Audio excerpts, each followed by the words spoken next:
Hi everyone, it's Laura from Sweet Handmade Cookies. Welcome back to the Sweet Handmade Cookies kitchen, where today I'm working on this dinosaur set for Romeo, who's turning 3.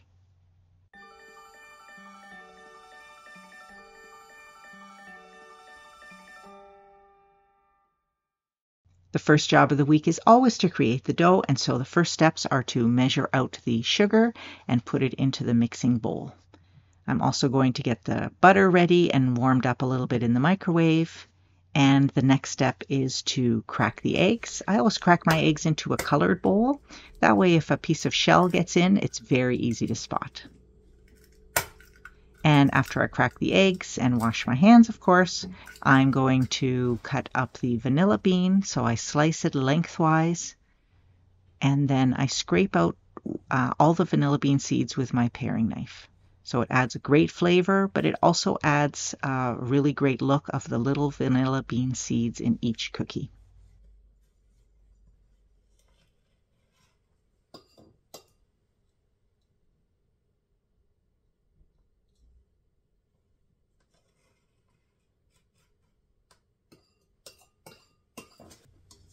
Okay, I'm going to add the butter to my mixer now, and I'm going to mix the butter and sugar together first.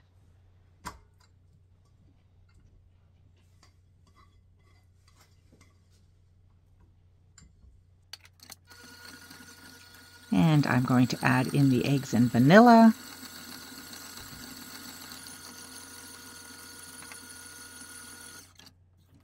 And then I'll add the flour as well. Just scrape that down, make sure I'm not missing anything. Yes, and then I'll add the flour.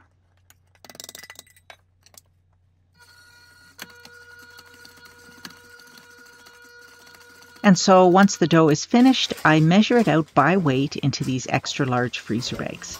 And then I roll the dough through my Eugene dough sheeter. And the way it works is it has these rollers that I can move progressively closer together until the dough is exactly the right thickness that I prefer to work with it at. And because I roll the dough in these freezer bags, I can then also store the dough in these freezer bags. And so I can roll the dough, make the dough and roll it at the beginning of the week, and then use it as I need it throughout the week. And that's usually what I do. I do sort of dedicate one day to rolling the dough, making and rolling the dough, and then for the rest of the week I can just use it as needed. And because I don't add flour when I roll the dough, I also can re-roll any scraps.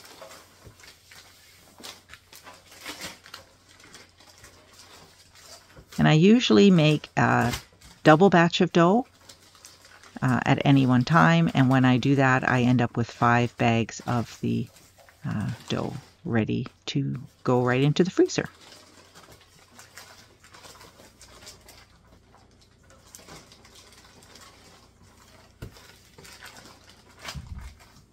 And now it's time to work on the royal icing. And the ingredients for that are meringue powder, water, and confectioner's or powdered sugar. So first I add the meringue powder to the mixing bowl. I add the water, and then I give it a quick whisk. I'm trying to get all the little bits of meringue powder moistened. Any larger pieces can dissolve in that water, and that helps prevent the clogging of piping bags when I'm using a piping bag with a tiny little tip in the end. So I'm going to let that sit for a minute while I get the icing bags ready. And so the icing bags are, like vacuum sealed. It's pretty tight in there. And what I do is I cut a small little hole in there that gives it a little bit of air and helps that sugar fall down. Look at this bag. It's filled right to the top. This way I cut a little hole in it. The icing sugar falls down in the bag, and then I can cut the top off the bag without the icing getting everywhere. So the first bag I cut all the way clear across the top, and the second bag I just cut a corner off. And so now I am going to add that meringue powder water mixture to my mixer. I mix it up just until it gets to like a soft peak stage. That looks even softer than soft peak. And then I'm going to add my first bag of icing sugar. I add the whole bag and the remaining water. And then I add that other bag just a little bit at a time, just so I don't get a big puff of icing sugar when I add that. And so once all that icing sugar has mixed into the icing, once it's fully incorporated, then I end up with this beautiful, super stiff icing that is a pleasure to use. And now it's time to cut the shapes. This set is a set of 24 cookies. There's going to be 6 different designs on the cookies, and I'm going to cut 4 cookies of each shape. So you can see I have a little print out there just beyond the icing, or beyond the dough.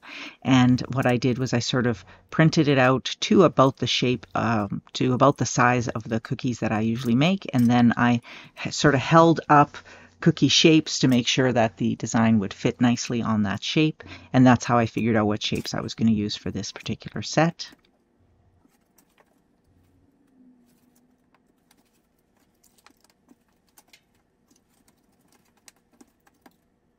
And then once they're all cut out, I'll start baking.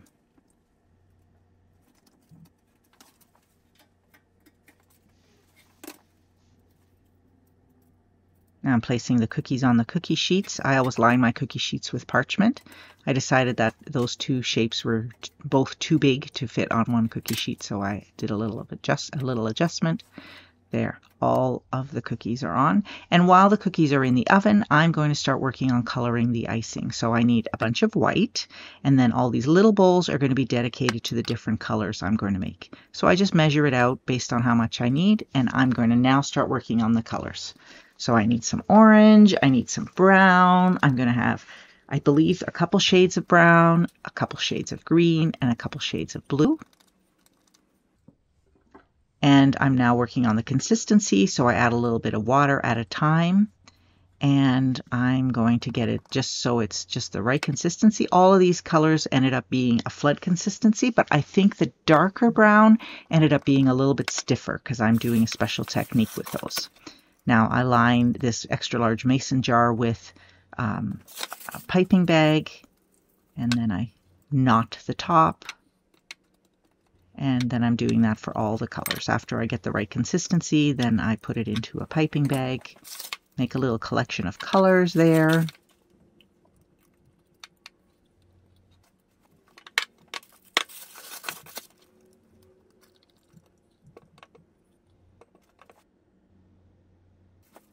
And the last of the color is the white. There we go. Those are the colors I'm going to need for this set. And so step number 1 is to flood the cookies. And I always flood my cookies the same way. I outline the cookies and then I roughly fill it in. And then using the tip of my icing bag, I use that icing that's already on the cookie to fill in all the spots, squeezing out a little bit more as needed. And I find the flooding process to be very relaxing. I like to listen to podcasts while I am working on this. So it's a very enjoyable time in my kitchen for me every day. And so having the right consistency of icing is what prevents the icing from falling off the edge of the cookie, but it also prevents the cookie from getting super lumpy because you want that icing to be super smooth, like you can see on those light blue cookies there. You want it to be super smooth so that it's extra pretty.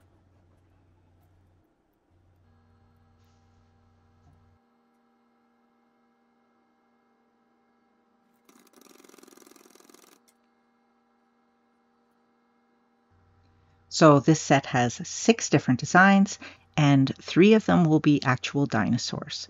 So I'm going to be featuring the Brontosaurus, which is my favorite dinosaur. He is a herbivore. She is a herbivore. And there's going to be a Stegosaurus. The Stegosaurus is also a herbivore. And then finally, I'm going to be making the Tyrannosaurus Rex, a carnivore.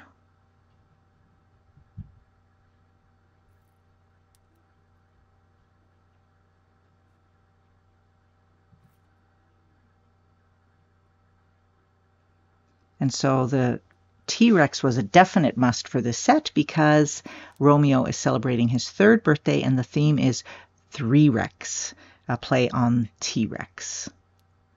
So that's really cute. And I tried to make a friendly T-Rex for this set.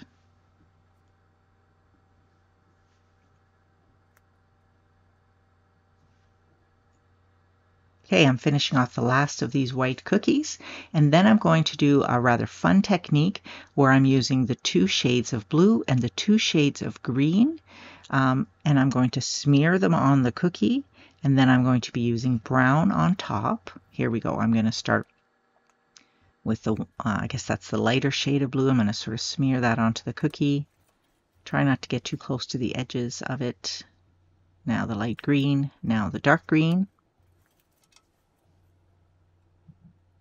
and the dark blue. And then I didn't record myself making them, but here is the end result. What I did was I added some dinosaur, I projected dinosaur footprints onto these cookies, and then I outlined those footprints with brown. And now I'm going in, this brown is a little bit stiff, and I'm going in and just using a little food safe brush, I'm moving that icing around to give it the look of mud. I think there was probably a lot of mud in the dinosaur ages.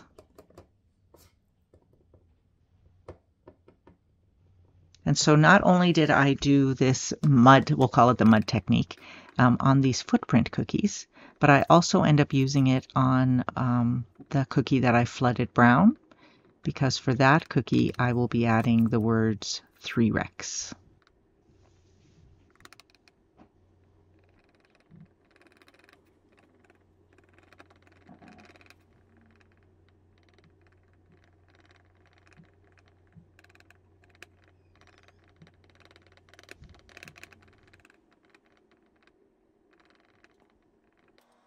And now let's get started on those dinosaurs. So first I'm adding a little blob of white. That is the eventual eyeball. And now I am outlining the shape of the Brontosaurus. And I'm using the light brown, and I also have the orange there. And the orange is going to be used to make little spots or freckles on the back of the Brontosaurus.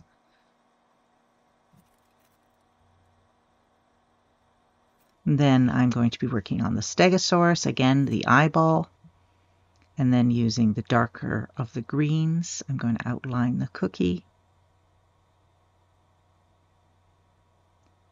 Now just using these two, again, I'm going to add the light green as freckles, and just using the 2 colors, it's just not enough. So after everything's all dry, I will also be going in and adding details with the edible ink markers. You'll see that all at the end.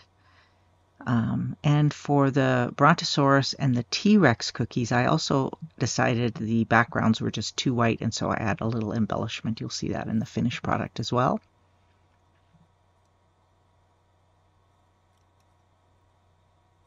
And here is the T-Rex. I'll start with that eyeball, and then I'll do the outline of his body. I decided to do the T-Rex in blue, and he's going to have light blue freckles. Those are his arms, and I'm going to use the scribe tool to create some talons. And those talons were those little short arms. I mean, they were 3 feet long. They weren't that short, but they were meant for slashing, because they were very effective at slashing. And so I'm using the light blue to add spots. And I've made dinosaur cookies before, and actually this art that I'm using here, I've used before. Here, this is a set I did previously.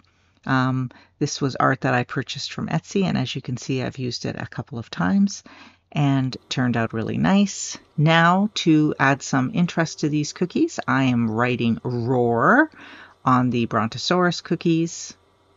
So the Brontosaurus is the brownie orange color, so I did 2 of the cookies I had a green roar, and 2 of the cookies I had a blue roar.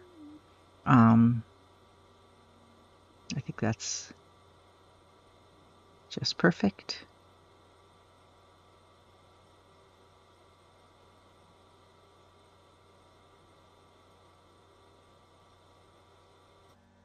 And now it's time to add 3 Rex to the T-Rex cookies. And I did 2 in orange and 2 in green.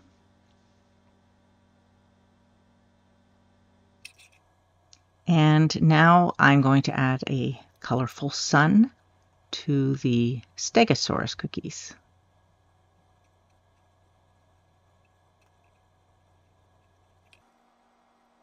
Here's a big 3-rex to tie the whole set together.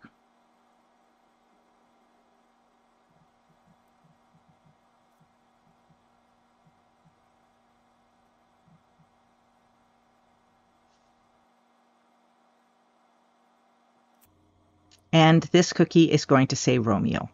And my original plan was for this cookie to be striped. So after I flooded it light blue, I went in with an edible ink marker and I just sort of started putting these casual stripes on, and I was doing it freehand and I thought it would look so great, and it turned out not to look so great at all.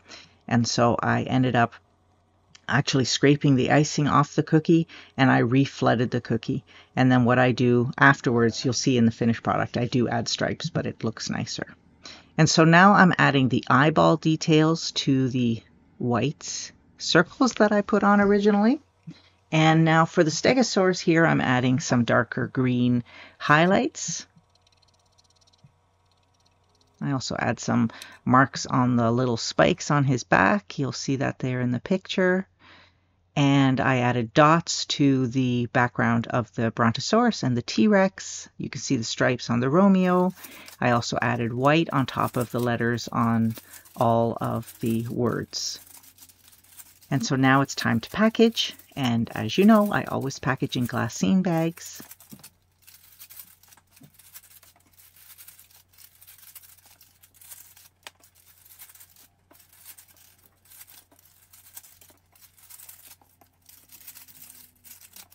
And then once they're all into the packages, then I use a branded sticker that I place over the bag that has been folded over twice.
Thanks for joining me in the Sweet Handmade Cookies kitchen for this fun dinosaur set.